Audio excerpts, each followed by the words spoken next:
Hey, I'm Andrew Ashby. This is a podcast we're doing in the Gaming Tavern. I own a game store, and I've got my buddy here, Spencer. He's the one who's helping me with production, and he's going to be asking me some questions just to talk about the new things we're doing here in the store. Hello, everybody. Thanks for having me, Andy. Yeah, man. I couldn't do this without you, so thank you. So let's talk a little bit about what the store is. So you mentioned you own a store. What's the deal with that? Yeah. So this is it's just a game store, but we've kind of leaned more into the fantasy and the TTRPG and the LARP community. A lot of game stores support, a wider range of things, and we feel like we want to support the LARP TTRPG community. And build our community around that. And we've seen a lot of success. We've decorated our game store to be like a gaming tavern. We have a lot of like wine barrels. We're working on getting mead on tap, which will be really exciting. I think that's going to be super fun. And yeah, we write new adventures every week for D&D. We have professional dungeon masters, which I think is pretty darn rare in the gaming industry. Nobody really does something like that to really support the community. And we got a lot of cool LARP merchandise, costume supplies, so you can dress up as your character and really, really feel cozy in the tavern. That's super cool. How long have you guys been open? So we've been open. We're almost at a year, actually, which is crazy. We opened last November. We're recording in October, so we're coming up on a year. We opened up in the Provo Town Center Mall. Before we opened a brick and mortar, we were doing sideshows like Renaissance fairs, farmers markets, Fan X before we had opened up a brick and mortar. So brick and mortar's been in business for almost a year, but we've been doing business for the past almost 3 years now. Okay. And how has the first year treated you? It's been really good. We've had a ton of support from the community. It's been amazing. All the different people who've come to the store.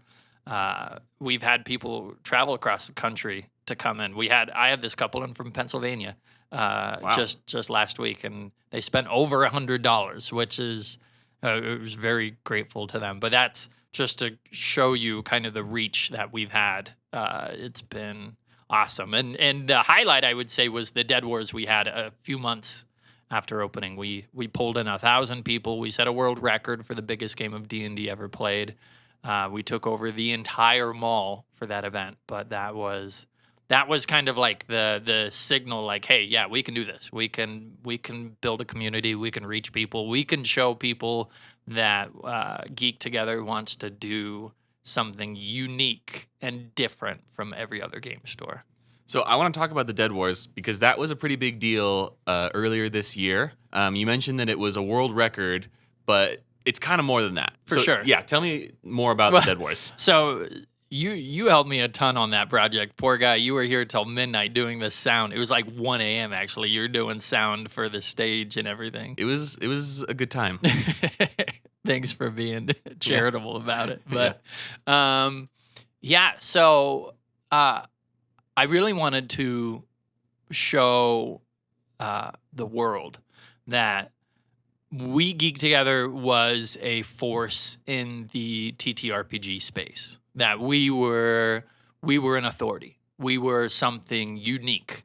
And so I've had this idea for a long time to do like a whole battle, a war, with every table being a different part in that war. And so when we opened the store, the mall told us, hey, you can use the entire mall for a special event if you want to do that. We realized we could do this as kind of like a marketing stunt to get our name out there, to grow community, to really set something that had never done before and nobody had really thought was really possible. And the thing that's interesting about it, I think, for this mall is that there are a lot of other stores that stand to gain from a big gathering of nerds like that coming together to play D&D. But also the mall itself stands to gain a lot from having that much foot traffic coming in. And so it's a cool idea for you, but it also kind of raised all boats around here a little bit. Oh yeah, no, the mall loved it. The management was like, this is one of the best. No, this is the best event we have ever had. Period. In Wow. the mall. So just the amount of foot traffic it brought, not just us, but everyone else in the mall. It really felt alive that day, unlike any other day. Yeah, it was the energy there was unlike anything I've ever been a part of. It was so fun to just see everybody come together and be playing D&D and be so passionate about this story. Who was it that wrote the story? So it was a collaboration effort. Johnny and I, and maybe, I don't know how we do stuff, but maybe we could tag him in it. But Johnny he's an author, a local author here. I gave him kind of the world and the narrative, the villain, the different characters in the story, and he came up with the entire system. He came up with pretty much everything, and he created this war scenario where there was different parts in the war that every table influenced. It's an amazing system because it was very robust. It could do a lot of things, but it was also very simple. So we had DMs who didn't know a thing, and they just picked up their packet at the table right there, Wow. and they were able to start playing. So he did it all. I'm really excited because he's helping me write the next one, but we're tag teaming it. He's writing one days, and I'm writing the other days. So. Dang. That I think we can kind of get to that in a minute, but there's a lot that's happened for the store between opening and Dead Wars, then Dead Wars and now, and tell us a little bit about since you got that world record.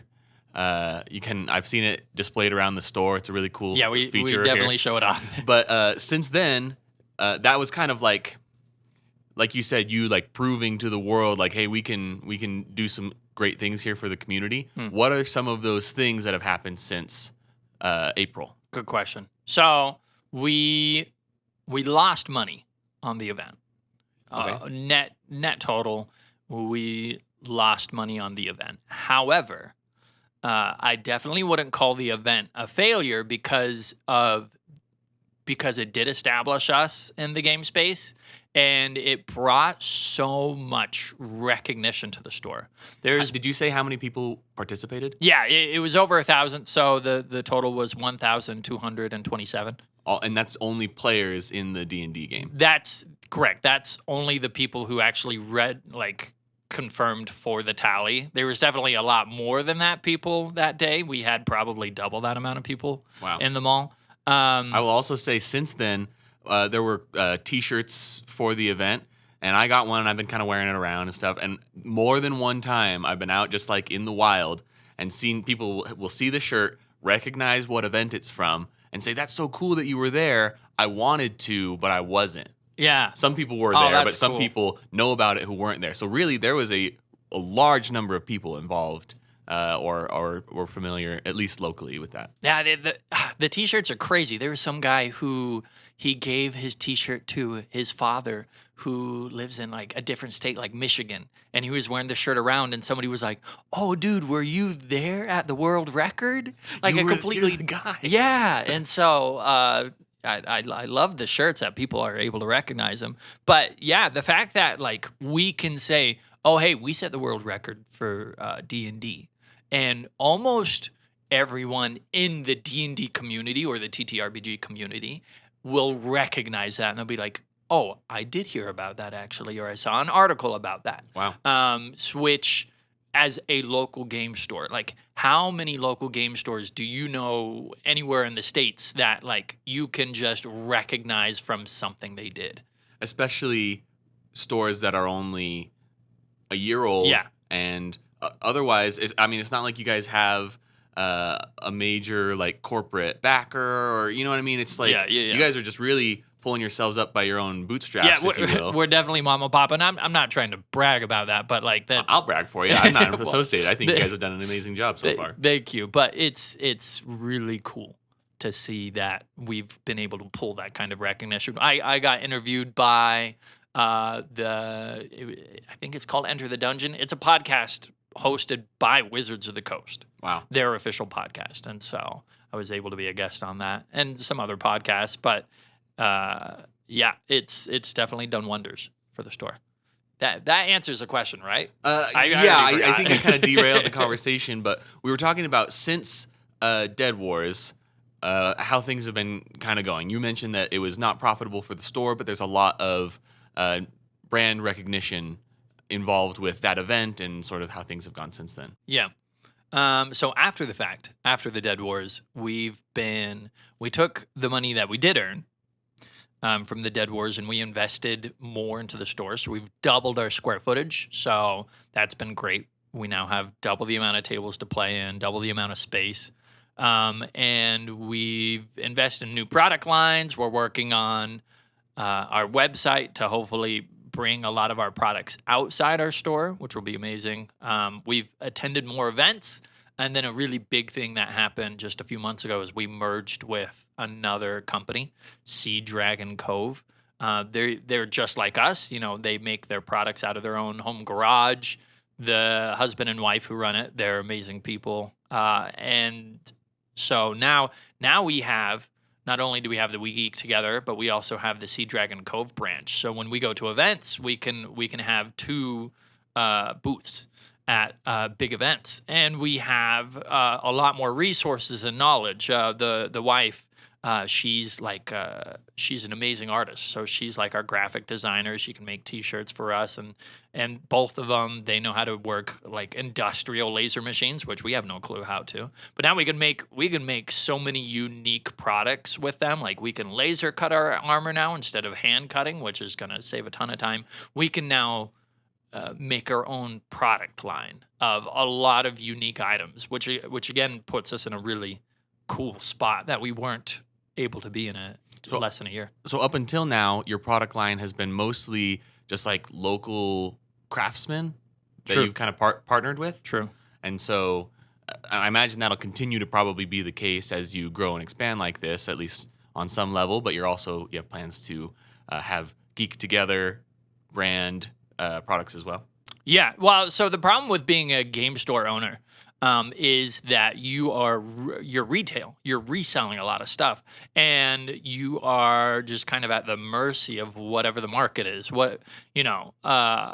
I won't get to any specifics, but there's a lot of big companies in the nerd space that your profit off of it is maybe 30%. So if I'm selling something for 10, really I'm actually only getting $3 out of that, which is really hard to have a sustainable, profitable business.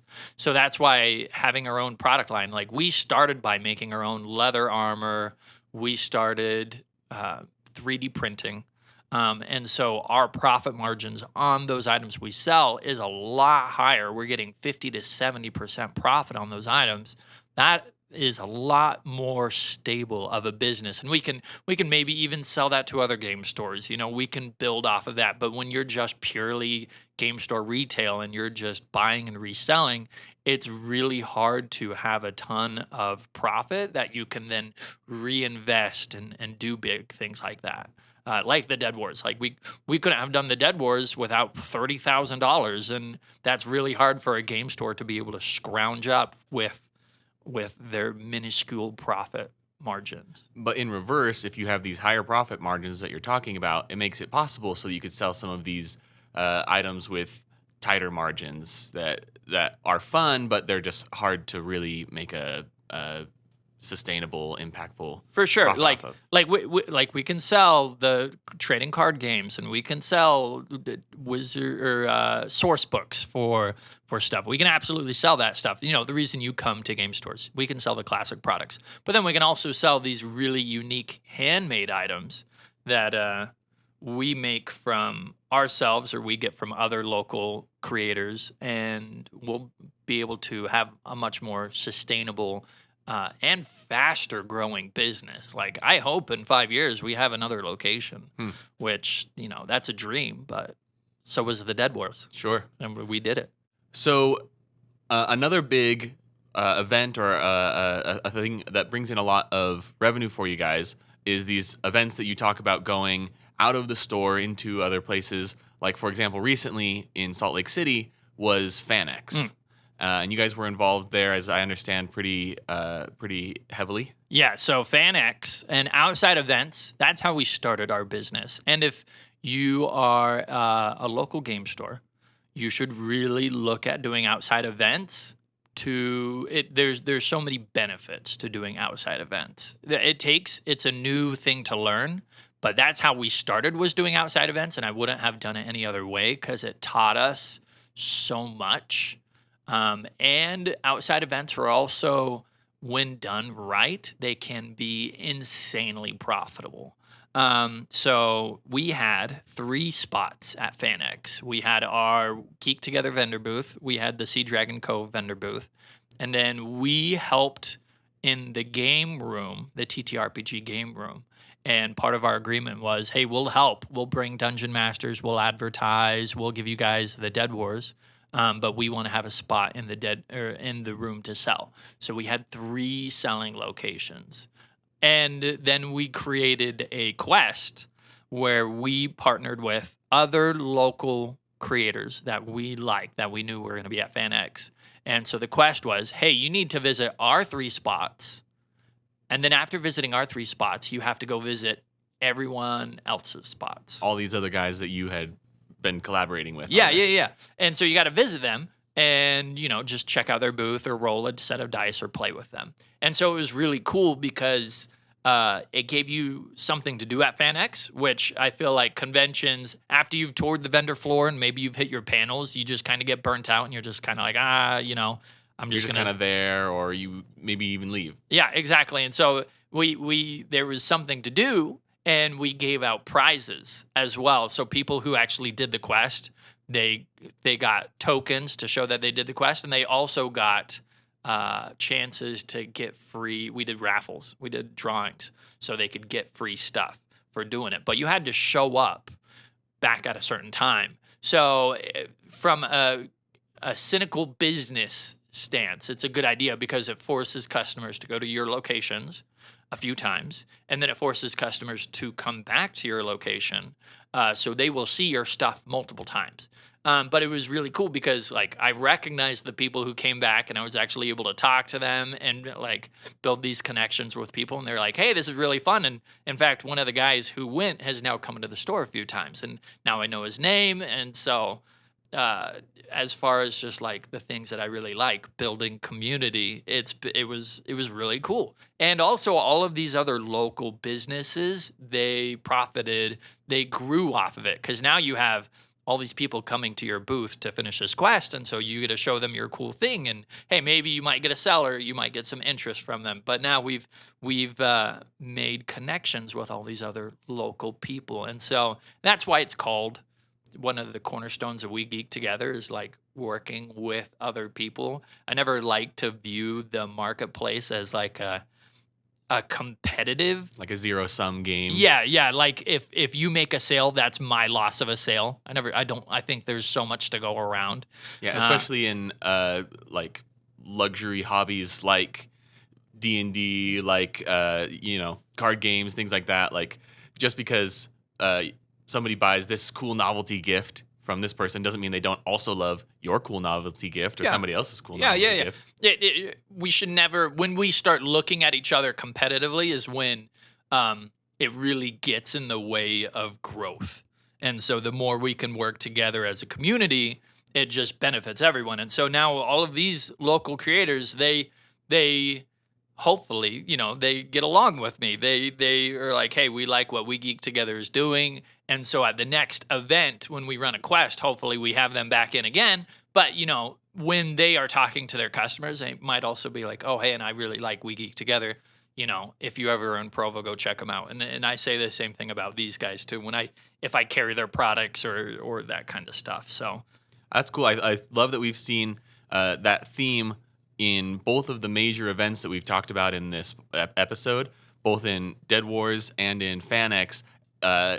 It's like you guys are really practicing what you preach about, the geeking together element. Yeah. Everything is trying to help others as well as grow yourself, and I think that's great. Oh, thank you. And that will always be a kind of our cornerstone. I mean, it's our name.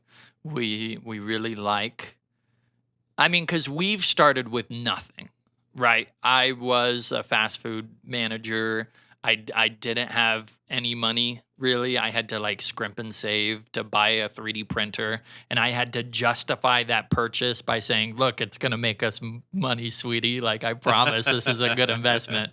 It was only like $250, but so like I started out at the bottom. And so I have a huge respect for every working artist, every single person out there who's like trying to make their own way, trying to do their own thing, because that's literally me. And so the more I can support those people, the better. Just because I've had so many, I still have so many stumbling blocks, so many things in my way where it's like, man, if I was a bigger business, this wouldn't be a problem. Or if I had more recognition, or if I had a bigger social media, or if like I was just an industry standard problem, these problems would happen. I've had a failed Kickstarter. I've had a project fail to launch. I couldn't even get my product into local game stores when I met with the owners and stuff like that. So I've been there, fighting tooth and claw to like get some recognition, and so I completely understand where every other small time creator is coming from. So yeah, let's work together. Absolutely. So that's kind of been the origins, I guess, a little bit of Geek Together. Some of your thoughts on game store theory and how this is working out for you guys. But what's coming up? Like, what's next, I guess? Boy, we have so many ideas. So right now we're recording in this back room, and it's an absolute mess. I'm glad we don't have video. Even though hopefully we will one day. Eventually. Yeah. Yes. Well, eventually this podcast will have video. But it's a good thing we don't right now, because this back room, there's literally just stuff and boxes. It looks atrocious. But hopefully this back room will become a private gaming room and a private streaming room, because I know a lot of people want to be able to record their own games, their own podcasts, their own whatever in the nerd community.